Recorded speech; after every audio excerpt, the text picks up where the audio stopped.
सबसे पहली बड़ी खबर कांग्रेस अध्यक्ष चुनाव को लेकर, जहां तो चलिए 5 बड़ी खबर तो हम आपको बताएंगे ही, लेकिन उसके पहले एक बड़ी खबर है, इससे आपको सबसे पहले अपडेट करवा देते हैं जो दिल्ली से मिल रही है। तो कांग्रेस अध्यक्ष चुनाव के नामांकन का आज आखिरी दिन है और खड़गे की एंट्री से कांग्रेस अध्यक्ष चुनाव में नया ट्विस्ट आ गया है। तो पूर्व सीएम दिग्विजय सिंह हट सकते हैं अब पीछे। तो दिग्विजय सिंह ने खड़गे से मुलाकात भी की है और दिग्विजय के नामांकन को लेकर थोड़ी देर में स्थिति साफ हो जाएगी। तो कांग्रेस अध्यक्ष का चुनाव जिसमें सस्पेंस लगातार बनता जा रहा है, सस्पेंस बरकरार है। पहले अशोक गहलोत आगे चल रहे थे, उन्होंने ऐलान किया कि वो चुनाव नहीं लड़ेंगे। उसके बाद राजस्थान में जो सियासी संकट आया, उसके बाद दिग्गी का नाम आगे हुआ। कल दिग्गी ने कहा कि भाई 30 सितंबर यानी कि आज नामांकन की आखिरी तारीख है, आज वो नामांकन दाखिल करेंगे। कल नामांकन फॉर्म भी लेने के लिए पहुंचे थे, शशि थरूर से उन्होंने मुलाकात भी की थी। और अब एक बड़ा अपडेट सामने निकल कर आ रहा है कि मल्लिकार्जुन खड़गे की भी इसमें एंट्री है। तो दिग्विजय सिंह ने खड़गे से मुलाकात की है, जिसके बाद ये खबरें सामने निकल कर आ रही है। ये चर्चा हो रही है कि पूर्व सीएम दिग्विजय सिंह जो इस वक्त कांग्रेस अध्यक्ष चुनाव के रेस में सबसे आगे चल रहे हैं, कहा जा रहा है कि शायद पूर्व सीएम दिग्विजय सिंह ही कांग्रेस के कप्तान हो सकते हैं, कैप्टन हो सकते हैं। लेकिन दिग्विजय के नामांकन को लेकर अब थोड़ी ही देर में स्थिति साफ हो जाएगी। तो एक तरीके से देखा जाए तो ट्विस्ट लगातार बरकरार है कांग्रेस अध्यक्ष चुनाव को लेकर। नाम की रेस में अब अलग अलग नाम भी जुड़ते जा रहे हैं। तो शुरुआत में अशोक गहलोत का नाम चर्चा में रहा, उसके बाद शशि थरूर की जानकारी आई, उन्होंने फॉर्म ले लिया है। उन्होंने ऐलान भी किया कि 30 यानी कि आज जब नामांकन की आखिरी तारीख है, जो नामांकन दाखिल करेंगे। तो सुबह तक हम यही देख रहे थे कि पूर्व सीएम दिग्विजय सिंह और शशि थरूर, इन दोनों को लेकर तस्वीर साफ थी कि ये दोनों आज नामांकन दाखिल करेंगे। इसके अलावा कुछ और नाम भी आ रहे थे, मनीष तिवारी का नाम सामने आ रहा था। लेकिन अब मल्लिकार्जुन खड़गे की बात की जाए तो इनके नाम की एंट्री होने के बाद एक नया ट्विस्ट यहाँ पर नजर आ रहा है और कहा जा रहा है कि थोड़ी ही देर में ये तस्वीर साफ हो जाएगी कि दिग्विजय सिंह नामांकन करेंगे या फिर नहीं। शैलेंद्र जी हमारे साथ इसी खबर पर ज्यादा जानकारी के साथ फोन लाइन पर जुड़ गए। शैलेंद्र जी, दिनों दिन एक नया ट्विस्ट आता जा रहा है कांग्रेस अध्यक्ष चुनाव को लेकर। आज सुबह तक तो यही तस्वीर साफ थी कि शशि थरूर और दिग्विजय सिंह आज नामांकन दाखिल करने वाले, लेकिन अब मल्लिकार्जुन खड़गे की भी एंट्री हो गई है इसमें। जी बिल्कुल, देखिए ये कांग्रेस राष्ट्रीय अध्यक्ष पद की जो दौड़ है वो अब दिलचस्प होते जा रही है और ये लगातार हेडलाइंस भी चुरा रही है। यानी कांग्रेस पूरी तरह अब खबरों में छाई हुई है और हो सकता है कि इस पूरे जो भी कल रात से जो डेवलपमेंट हुए उसके पीछे कांग्रेस का मकसद भी यही हो। जहां तक दिल्ली की बात है, वहां की जो गतिविधियां हैं, अभी दिग्विजय सिंह मल्लिकार्जुन खड़गे से मुलाकात कर रहे हैं और उसके बाद हो सकता है कि आके वो कोई बयान दें, क्योंकि अभी सुबह तक तो ये तय था कि वो फॉर्म भरने जा रहे हैं। लेकिन अब ये कहा जा रहा है कि हो सकता है दिग्विजय सिंह फॉर्म ना भरें और मल्लिकार्जुन खड़गे का नामांकन दाखिल होना लगभग तय है। वो 12:30 बजे नामांकन दाखिल करेंगे। अब स्थिति यह है कि 8 तारीख को जब नामांकन वापसी की तारीख है, हो सकता है कि दोनों फॉर्म भरे, दिग्विजय सिंह भी भरे और खड़गे भी भरे और 8 तारीख तक इनमें से कोई एक फॉर्म वापस ले ले।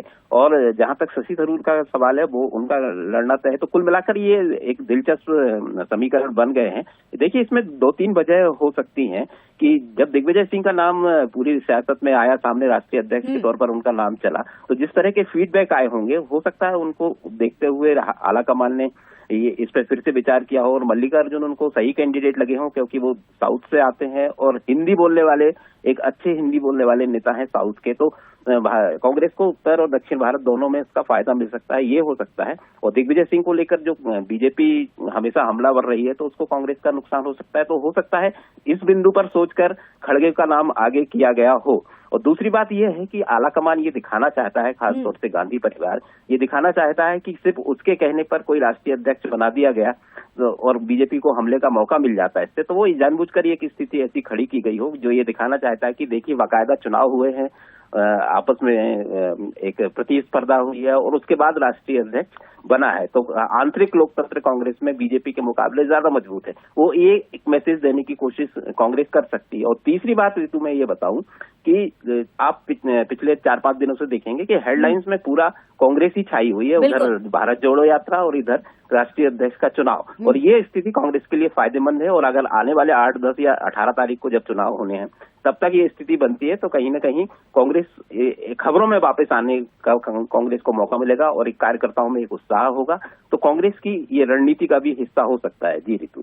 शैलेंद्र जी, आपसे ये भी समझना चाहेंगे, देखिए कल तक हम देख रहे थे दिग्विजय सिंह का नाम सबसे आगे चल रहा था, आज मल्लिकार्जुन खड़गे की भी एंट्री हो गई है। तो अगर दिग्विजय सिंह पीछे हटते हैं और मल्लिकार्जुन खड़गे अगर कैप्टन बनते हैं तो फिर क्या कुछ समीकरण नजर आते हैं?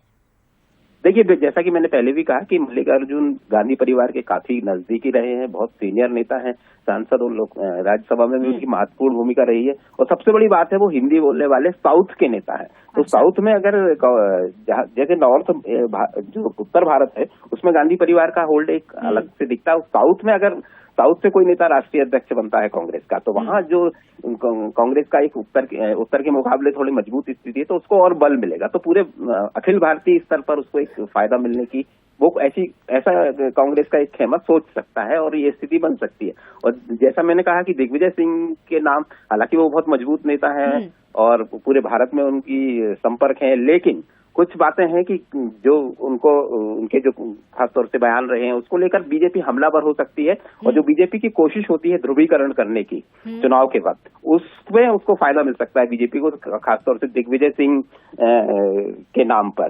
क्योंकि जो हमने भोपाल में पिछले लोकसभा चुनाव में देखा था कि जिस तरह से ध्रुवीकरण करने में बीजेपी सफल रही थी दिग्विजय सिंह के नाम पर, ये पूरे देश में भी हो सकता है। तो इसलिए ये स्थिति बन रही होगी और खड़गे का नाम आगे आया होगा, ऐसे कयास लगाए जा रहे हैं। जी।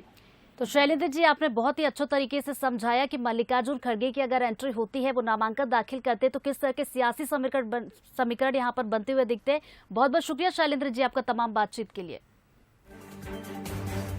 तो सस्पेंस अभी भी बरकरार है, थोड़ी देर में तस्वीर साफ होगी और या यूं कहा जाए कि शाम तक अगर देखा जाए तो पिक्चर तो क्लियर हो जाएगी कि आखिर नामांकन का जो आखिरी दिन है, नामांकन किसने किसने किया है। तो अभी फिलहाल सस्पेंस बरकरार है, थोड़ी देर में आपको फिर से बता दें कि तस्वीर साफ हो जाएगी। खड़गे की एंट्री से अब सस्पेंस और ज्यादा बढ़ गया है। खबरें मिल रही है कि दिग्विजय से पीछे हट सकते, दोनों ने मुलाकात भी की है।